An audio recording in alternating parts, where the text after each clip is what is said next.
The real situation in Pokrovsk, the destruction of targets inside Russia, and the Ukrainian military-industrial complex. This is the war map on freedom. I'm Oleg Borisov. Hello. Let's start with the situation in the Pokrovsk direction. The situation is difficult but under the control of the defense forces. President Zelensky stated this. Despite the large number of Russian assault groups, Ukraine's defense forces managed to improve their tactical position in several city blocks. This was reported by the 7th Rapid Response Corps of the Air Assault Forces of the Armed Forces of Ukraine. Fighting continues in the areas of the settlements of Suketskaya, Rodinskaya, Mirnograd, Mirolubovka, Zavirovoy, Kotlina, and Molodetskoye. The Russians are trying to advance, but the armed forces of Ukraine are putting up strong resistance along the entire line of contact. Next, we will discuss the situation in the Konstantinovka direction in detail. Here, the General Staff of the Armed Forces of Ukraine is recording Russian assaults. Most of the activity is in the direction of Plesheyevka. The occupiers are trying to advance simultaneously from 3 directions. From the east, from Chasovoy Yar, from the south, from the direction of Toretsk, and from the west, from the direction of Mirnograd. All attacks are being repelled by the defense forces. I would like to note that for a long time, the Russians have been unable to break through the Ukrainian defenders' lines in this direction. Next, let's talk about the Lyman direction. Here, the Russian occupiers are changing their tactics and are more often launching assaults on foot without heavy equipment. After all, it is immediately destroyed by Ukrainian drones. And this tactic is not new. Previously, the occupiers used it in the Pokrovsk direction. Here, fighting is taking place in the direction of the settlements of Zeleny High, Novoyehorivka, Druzhulubivka, Korovye Yar, and Oleksandrivka. All attacks are being repelled. The situation is under the control of the armed forces of Ukraine. And now I will show you one of the working days of Ukrainian drone operators on the Donetsk front. The following video was shared by the 28th Separate Mechanized Brigade, Knights of the Joint Campaign. Here, you can clearly see how Ukrainian operators and scouts locate hidden Russian howitzers and destroy them. By the way, not only the guns are hit here, but also the ammunition and the occupiers' personnel. In just one combat sortie by Ukrainian drones, several underground Russian shelters were detected and destroyed. Let's discuss the situation at the front in more detail with Dmitry Snegirev, a military and political analyst. Dmitry, hello. President Zelensky stated that the situation in Pokrovsk is under the control of the defense forces. What is known about Russian losses as a result of the local assaults? We should probably start with the personnel decisions made by the Ministry of Defense of the occupying country. After the failure of the Russian occupation forces' operation to take control of Pokrovsk and Kupiansk, the chief of the General Staff of the occupying country's army, Gerasimov, held a meeting after which, according to Russian media reports, several officials were dismissed from their positions. The commander of the 51st Army, Lieutenant General Melchikov, and the commander of the 132nd Brigade, Colonel Naimushin. The official reason given is failure to accomplish objectives and heavy losses. This is quite telling. So there are 2 main points. The first is the failure to accomplish objectives. In other words, all the statements from the Russian side claiming that the occupying country's army is achieving significant successes in the Pokrovsk and Kubinsk directions turned out to be nothing more than an informational bluff. And the second point is the significant losses suffered by the Russian occupiers. Moreover, it should be noted that according to Ukrainian sources, just in the past day alone, the occupiers' losses in the Pokrovsk direction, specifically in Pokrovsk itself, during stabilization operations by the Defense Forces of Ukraine, assault units, the main intelligence directorate of the Ministry of Defense, and Special Operations Forces, about 85 Russian occupiers were eliminated. That's in just one day. So Russian losses are quite significant. Moreover, it should also be noted that according to the 7th Corps, the air assault forces, Ukrainian soldiers, just in their area of responsibility, they eliminated 1,320 Russians. Another 646 are so-called sanitary losses. So the total number of occupier losses in the area of responsibility of just 1/7 Air Assault Corps amounts to about 2,000 personnel. It should be noted that, by decision of the Commander-in-Chief of the Defense Forces of Ukraine, Syrsky, who, by the way, is currently in Pokrovsk and is commanding the operation directly. regarding the liberation of the city's neighborhoods, which are temporarily under the control of the occupiers. So following Syrski's decision, units of the main intelligence directorate of the Ministry of Defense have been deployed to the city. These units have real combat experience in conducting battles both in urban environments and accordingly in the successful liberation of industrial zones. Let me remind you, it was precisely the redeployment of units from the main intelligence directorate of the Ministry of Defense that significantly stabilized the situation in Vovchansk. At that time, the aggregate plant was deoccupied and brought under control, and by the way, it still remains under the control of Ukraine's defense forces. This is noteworthy. In addition to the GUR units, by order of Syrski, units of the Special Operations Forces and accordingly the Security Service of Ukraine were deployed to conduct counter-sabotage operations, as well as special units from other related agencies, which are currently engaged in identifying and eliminating members of small assault groups of the occupying country's army.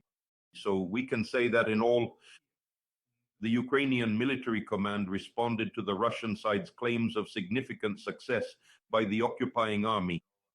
The command responded with more than adequate actions, promptly redeploying operational reserves and stabilizing the situation on the front line. And to give you an understanding of the situation in the Pokrovsk direction, over the past week, Ukraine's defense forces have deoccupied 4 settlements. These are respectively Sukepske, Kucherev, Yar, Zatishok, and Shakhove. So there is absolutely no critical situation currently in the Pokrovsk direction at this time, as Russian media are attempting to claim and spread. Moreover, I want to draw the attention of both the Russian side and Ukrainian special services. According to operational information, the Russian occupiers are preparing a series of bloody provocations, Pokrovsk under the so-called false flag. The goal of these bloody provocations is to accuse Ukraine's defense forces and Ukrainian intelligence of violating the rules and norms of warfare.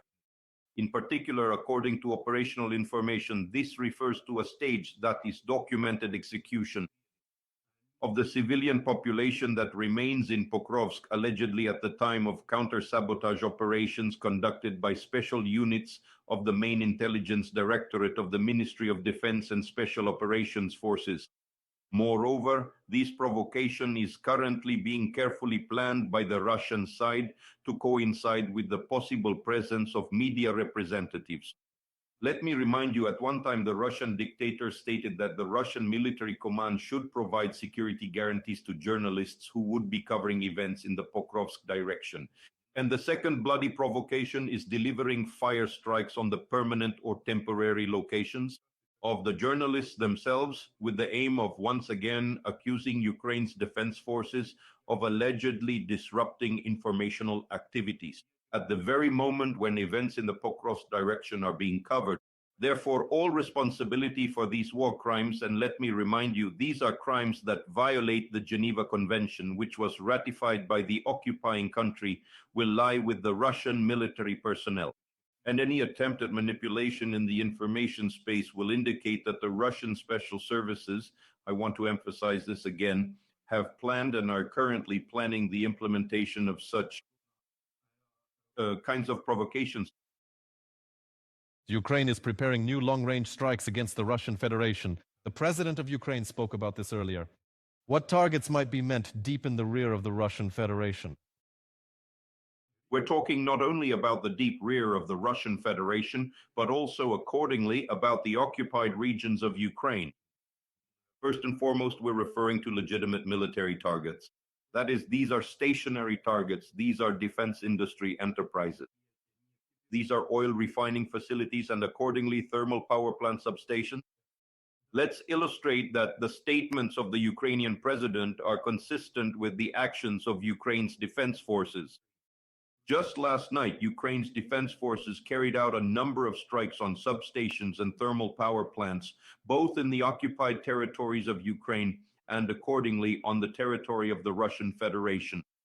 In particular, over the past night, Ukrainian drones struck substations in Luhansk, Alkevsk, Kadivka, and Pervomaisk. These are temporarily occupied territories of Luhansk region. There have been reports of widespread power outages for consumers, blockades on the territory of the Russian Federation over the past 24 hours, drone strikes by the defense forces of Ukraine. Kursk region, this is Zeleznogorsk. A strike on the substation, the city is completely without power. Liberates region, this is the Pesos traction substation Usman, and accordingly the city of Orel. A strike was carried out on the Orel CHP plant. This concerns the blackout, that is, the statements by the Ukrainian president that the Russian side will feel the consequences of retaliatory strikes by Ukrainian UAVs and ballistic means. Strikes on substations and CHP plants, as we can see, are consistent with the actions of the Ukrainian Defense Forces. In addition, over the past night, strikes on oil refineries.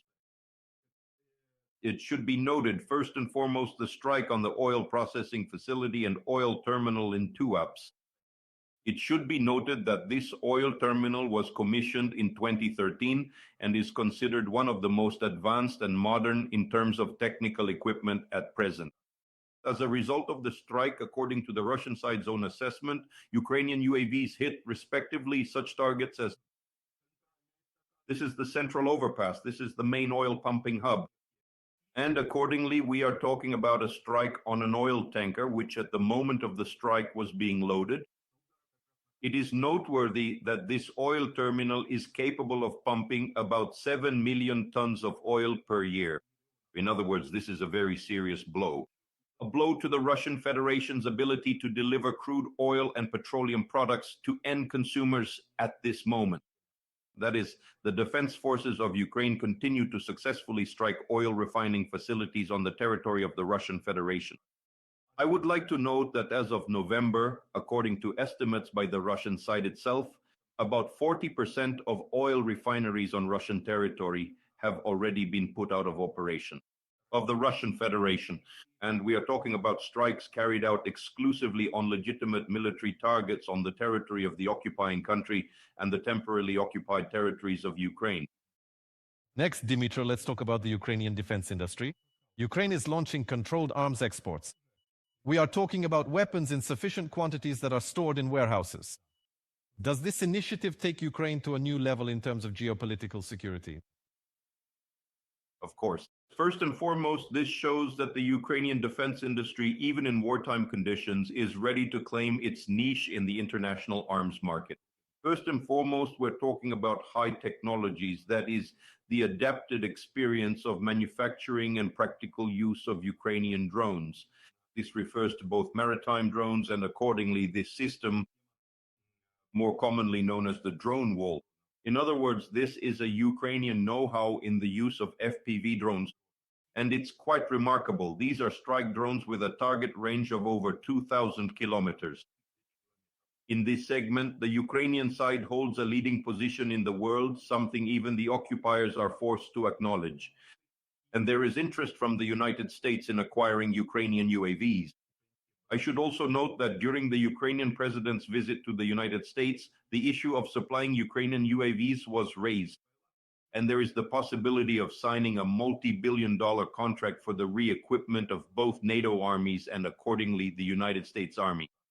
In addition to this, at the moment, a number of countries in the Pacific region have shown interest in Ukrainian maritime drones. And this is evidence that our potential partners fully understand both the capabilities of the Ukrainian defense industry and, most importantly, the practical effectiveness of using maritime drones.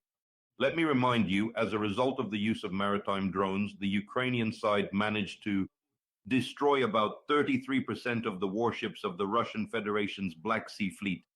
And this is the clearest evidence of the high tactical and technical characteristics of maritime drones. It is precisely this segment that the Ukrainian defense industry will occupy on the global market. And it should be noted that there are virtually no competitors to Ukrainian products. This is acknowledged accordingly by our strategic partners and likewise by the army of the occupying country, which has experienced firsthand all the capabilities of the tactical and technical characteristics of Ukrainian strike systems. And in conclusion, what does this give to the Ukrainian side? First, it means the dynamic development of the Ukrainian defense industry, which in turn will serve as a locomotive for the advancement of Ukraine's entire industrial sector. Second, it means the creation of jobs and accordingly taxes flowing into the Ukrainian budget. And it is an opportunity to position itself as one of the key producers in the global arms market. Dmitry, thank you very much for taking the time to join our broadcast. Dmitry Snegirev, military and political analyst.